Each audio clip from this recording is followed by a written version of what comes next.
ಆತ್ಮೀಯರೇ ನಮಸ್ಕಾರ.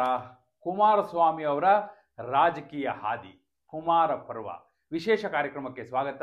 ನಾನು ವೀರೇಂದ್ರ ಒಪ್ಪುಂದ. ನೋಡಿ, ಕುಮಾರಸ್ವಾಮಿ ಅವರ ಬಗ್ಗೆ ಇಂಟ್ರಡಕ್ಷನ್ ಏನು ಕೊಡಬೇಕಾದ ಅಗತ್ಯ ಇಲ್ಲ, ನಿಮಗೆಲ್ಲ ಚೆನ್ನಾಗಿ ಗೊತ್ತಿದೆ. ಈ ರಾಜ್ಯದ ಮುಖ್ಯಮಂತ್ರಿಯಾಗಿ ಎರಡೆರಡು ಬಾರಿ ಕೆಲಸ ಮಾಡಿದ್ದಾರೆ. ಸೊ ಹೀಗಾಗಿ ಪ್ರತಿಯೊಬ್ಬರಿಗೂ ಕೂಡ ಗೊತ್ತಿರುವಂಥ ಹೆಸರು, ಗೊತ್ತಿರುವ ವ್ಯಕ್ತಿ. ಒಕ್ಕಲಿಗ ಸಮುದಾಯದ ಮಾಸ್ ಲೀಡರ್ ಅಂತ ಹೇಳಿ ಕುಮಾರಸ್ವಾಮಿ ಅವರು ಗುರುತಿಸ್ಕೊಳ್ತಾರೆ. ಹೀಗಿರುವಂಥ ಕುಮಾರಸ್ವಾಮಿ ಅವರ ರಾಜಕೀಯ ಹಾದಿ ಇವತ್ತು ಕೇಂದ್ರ ಸಚಿವರಾಗಬೇಕಿದ್ರೆ ಬಹಳ ಸುದೀರ್ಘ ರಾಜಕೀಯ ಪಯಣ ಅವ್ರದ್ದು. ದೇವೇಗೌಡರು ಈ ರಾಜ್ಯದ ಮುಖ್ಯಮಂತ್ರಿ ಆಗಿದ್ದರು 1996ರಲ್ಲಿ. ಆಗ ಇನ್ಫ್ಯಾಕ್ಟ್ ಅವರು 94ರಿಂದಲೇ ಮುಖ್ಯಮಂತ್ರಿ ಆಗಿದ್ದರು. 96ರಲ್ಲಿ ದೇವೇಗೌಡರು ಮುಖ್ಯಮಂತ್ರಿ ಆಗಿದ್ದ ಕಾಲಘಟ್ಟದಲ್ಲಿ ಇವರು ಫಸ್ಟ್ ಟೈಮ್ MP ಆದರು ಅಂತ.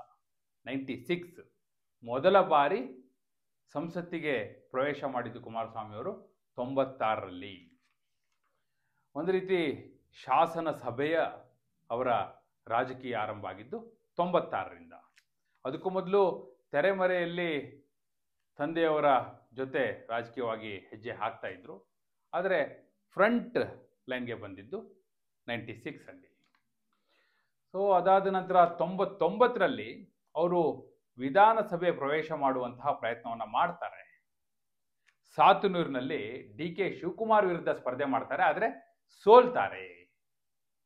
99ರಲ್ಲಿ DK ಶಿವಕುಮಾರ್ ವಿರುದ್ಧ ಸಾತನೂರು, ಈಗೇನು ಕನಕಪುರ ವಿಧಾನಸಭಾ ಕ್ಷೇತ್ರ ಇದೆಯಲ್ಲ, ಈ ಹಿಂದೆ ಅದು ಸಾತನೂರು ವಿಧಾನಸಭಾ ಕ್ಷೇತ್ರ ಅಂತ ಇತ್ತು.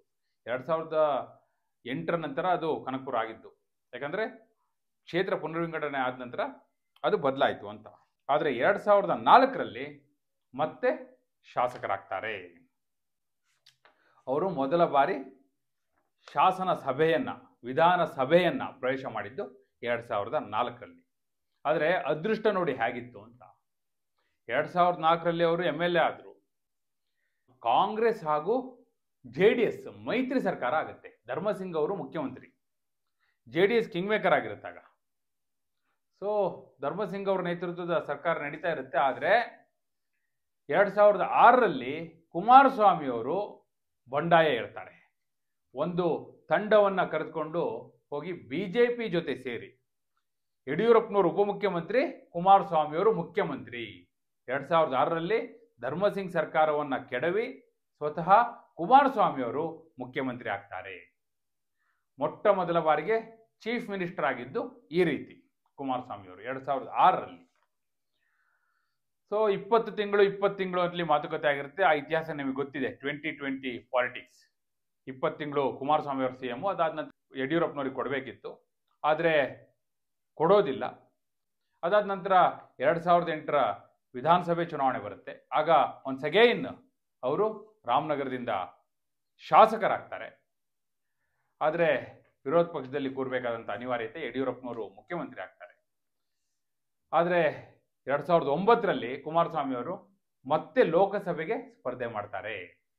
ಬೆಂಗಳೂರು ಗ್ರಾಮಾಂತರ ಲೋಕಸಭಾ ಕ್ಷೇತ್ರದಿಂದ ಸುಮಾರು 1,30,30,000 ಅಂತರದಿಂದ ಗೆದ್ದು ಲೋಕಸಭೆಯನ್ನು ಪ್ರವೇಶ ಮಾಡ್ತಾರೆ 2009ರಲ್ಲಿ. 2013ರಲ್ಲಿ ಮತ್ತೆ ಅವರು ವಿಧಾನಸಭೆಗೆ ಬರ್ತಾರೆ. ರಾಮನಗರದಿಂದಲೇ ಗೆದ್ದು ವಿಧಾನಸಭೆಗೆ ಬರ್ತಾರೆ. ಆದರೆ ಆಗ ಒನ್ಸ್ ಅಗೇನ್ ವಿರೋಧ ಪಕ್ಷದ ನಾಯಕನಾಗ್ತಾರೆ ಅವರು. ಸಿದ್ದರಾಮಯ್ಯನವರು ಮುಖ್ಯಮಂತ್ರಿ, ಆದರೆ ಪರ್ಸೆಂಟೇಜ್ ಆಫ್ ವೋಟ್ಸ್ ಲೆಕ್ಕದಲ್ಲಿ ಕುಮಾರಸ್ವಾಮಿ ಅವರಿಗೆ ಅಪೋಸಿಷನ್ ಲೀಡರ್ ಸಿಗುತ್ತೆ. ಯಾಕಂದರೆ ಆಗ BJP ಒಡೆದು BJP KJP ಅಂತ ಆಗಿರುತ್ತೆ. ಯಡಿಯೂರಪ್ಪನವರು KJP ಕಟ್ಟಿರ್ತಾರೆ. ಹೀಗಾಗಿ ಕುಮಾರಸ್ವಾಮಿ ಅವರಿಗೆ ಅಧಿಕೃತ ವಿರೋಧ ಪಕ್ಷದ ನಾಯಕನ ಸ್ಥಾನಮಾನ ಸಿಗುತ್ತೆ. 2018ರವರೆಗೂ ಕೂಡ ಸಿದ್ದರಾಮಯ್ಯನವರ ಸರ್ಕಾರ. 2018ರಲ್ಲಿ ವಿಧಾನಸಭೆ ಚುನಾವಣೆ ನಡೆಯುತ್ತೆ. ಒನ್ಸ್ ಅಗೈನ್ ಕುಮಾರಸ್ವಾಮಿ ಅವರು ಕಿಂಗ್ ಮೇಕರ್ ಆಗ್ತಾರೆ. ಕಿಂಗ್ ಮೇಕರ್ ಆಗಿದ್ದಷ್ಟೇ ಅಲ್ಲ, ಮುಖ್ಯಮಂತ್ರಿ ಆಗ್ತಾರೆ. ಕಾಂಗ್ರೆಸ್ ಪಕ್ಷದ ಬೆಂಬಲವನ್ನು ಪಡೆದು JDS ಕಾಂಗ್ರೆಸ್ ಮೈತ್ರಿಕೂಟದ ಸರ್ಕಾರದಲ್ಲಿ ಕುಮಾರಸ್ವಾಮಿ ಅವರು ಈ ರಾಜ್ಯದ ಮುಖ್ಯಮಂತ್ರಿ ಆಗ್ತಾರೆ.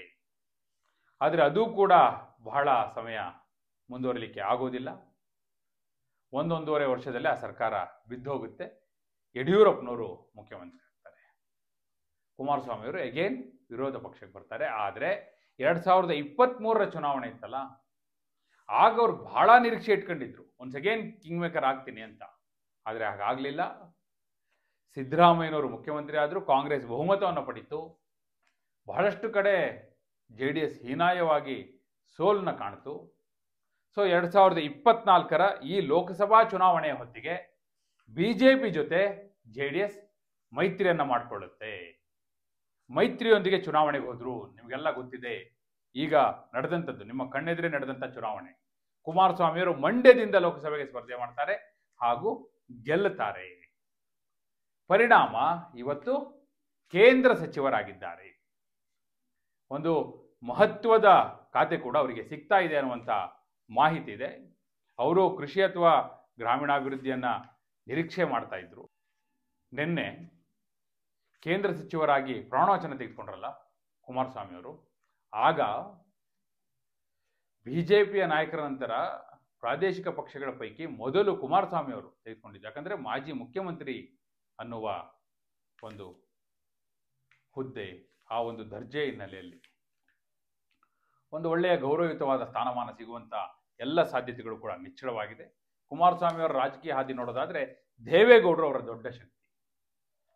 ದೇವೇಗೌಡರ ನೆರಳಿನಲ್ಲಿ, ಅವರ ಆಶೀರ್ವಾದದೊಂದಿಗೆ ಇವತ್ತು 2 ಬಾರಿ ಮುಖ್ಯಮಂತ್ರಿ ಆದ ನಂತರ ಈಗ ಕೇಂದ್ರ ಸಚಿವರಾಗಿ ಕಾರ್ಯನಿರ್ವಹಣೆ ಮಾಡುವಂತಹ ಒಂದು ದೊಡ್ಡ ಜವಾಬ್ದಾರಿಯುತ ಹುದ್ದೆ ಕುಮಾರಸ್ವಾಮಿ ಅವರಿಗೆ ಸಿಕ್ಕಿದೆ. ಬಹುಶಃ ಮೋದಿಯವರ ಕ್ಯಾಬಿನೆಟ್ ಅಲ್ಲಿ ಸಚಿವರಾಗಿ ಕೆಲಸ ಮಾಡುವಂತಹ ಒಂದು ಅವಕಾಶ ಕರ್ನಾಟಕ ರಾಜ್ಯ ಬಹಳಷ್ಟು ನಿರೀಕ್ಷೆಯನ್ನ ಮಾಡ್ತಾ ಇದೆ ಕುಮಾರಸ್ವಾಮಿ ಅವರಿಂದ.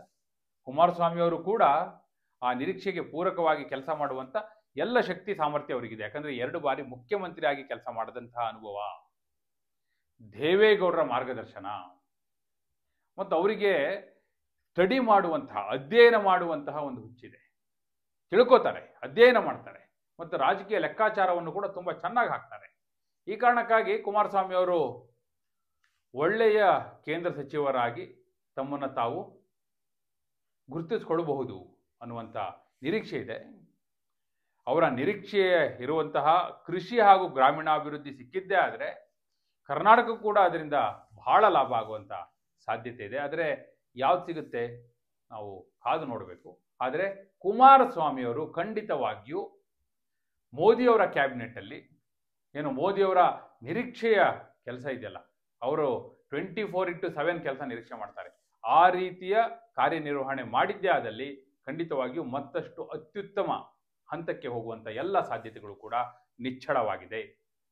ಕುಮಾರಸ್ವಾಮಿಯವರು ಕೇಂದ್ರ ಸಚಿವರಾಗಿ ಯಶಸ್ವಿ ಆಗ್ತಾರಾ? ಅವರಿಗೆ ಯಾವ ಖಾತೆ ಕೊಡಬೇಕು ಅಂತ ನೀವು ಅಪೇಕ್ಷಿಸ್ತೀರಿ? ಕಮೆಂಟ್ ಮೂಲಕ ನಿಮ್ಮ ಅಭಿಪ್ರಾಯವನ್ನು ತಿಳಿಸಿ. ಹಾಗೆ ನೀವಿನ್ನು ವಾರ್ತೆ ಚಾನಲ್ನ ಸಬ್ಸ್ಕ್ರೈಬ್ ಮಾಡಿಲ್ಲ ಅಂದರೆ, ಫೇಸ್ಬುಕ್ನಲ್ಲಿ ಫಾಲೋ ಮಾಡಿಲ್ಲ ಅಂದರೆ ಈಗಲೇ ಮಾಡಿ. ಧನ್ಯವಾದ.